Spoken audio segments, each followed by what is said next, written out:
Pagdating sa pagkakayod at pagtatrabaho, tayong mga Pinay hindi po nagpapatalo. Gaya na lang ng nakilala naming strong woman na trabahong panlalaki ang pinagkakaabalahan. Sa ingay ng pagharurot talaga naman kahit sino mapapalingon. Presenting ang Toys for the Big Boys. Para sa kanila ang mga sasakyan dapat naalagaan. Kaya kung may problema ang mamahalin nilang laruan, ang kanilang pinupuntahan, mga mekaniko na kapwa lalaki rin. Pero teka, yan ang ating babaguhin. Dahil ang aming nakilala, pinasok ang mundo ng kalalakihan para maging lady technician. Siya si Liza, isang single mom na 41 years old. 2 taon na raw siyang mekaniko na para sa kanya isang dream come true na trabaho.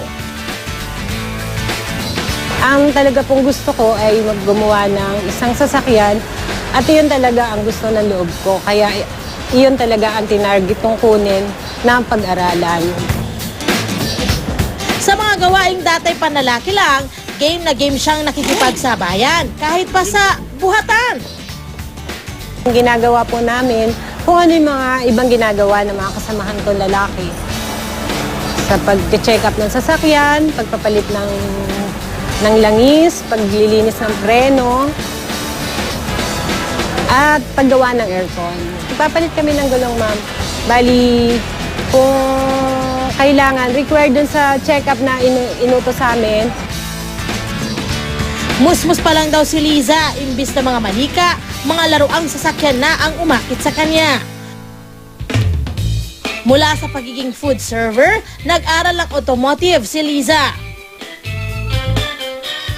At bagamat puro lalaki ang katrabaho, sa kanila, hindi siya nahirapang makitungo. Ang kilos ko, kilos lalaki. Hindi ako masyadong mahindihan kumilos. Masaya dahil hindi ka nila itinuturing na iba. Hindi ka nila binabastos. Para kay Liza, hindi hadlang ang kasarian sa pag-abot ng pangarap. Kapag gusto mo naman ng trabaho mo, hindi mo na rin mararamdaman na ganun siya kabigat. Dahil bilang babae tayo, huwag tayong masisiraan ng loob.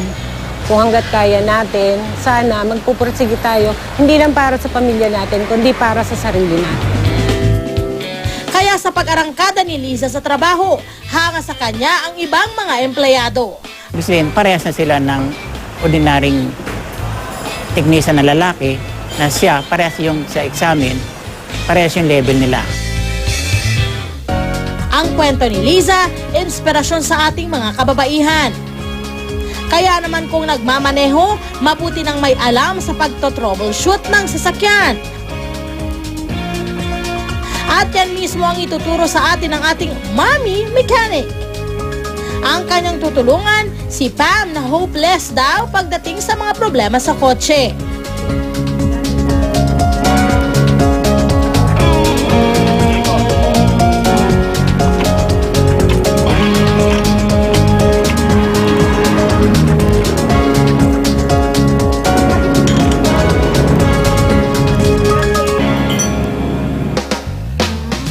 Gaya ni Liza, dapat maalam din tayo sa mga bagay na madalas nating inaasa sa kalalakihan. Malay mo, maging susi ito hindi lang sa kaligtasan, kundi pati na rin sa isang marangal na kabuhayan. Tandaan, wala sa kasarian ang pagkamit ng magandang kinabukasan. Kaya sa'yo, Liza, saludo kami!